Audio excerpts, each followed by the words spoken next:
Withdrawing funds held by Amazon Prime can be a straightforward process if you follow the right steps. Here is a simple guide to help you navigate through it. Step 1. Log into your account. Visit the Amazon website and log into your account using your email and password. Ensure you are accessing the correct account where your funds are held. Step 2. Navigate to your account settings. Once logged in, hover over the Accounts and Lists option at the top right corner of the page.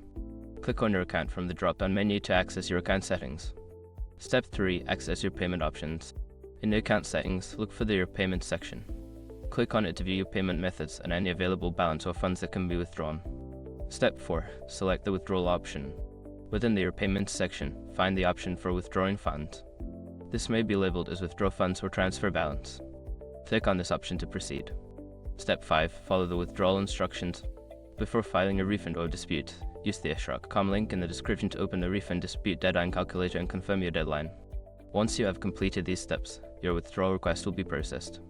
Keep an eye on your bank account to confirm the funds have been transferred successfully.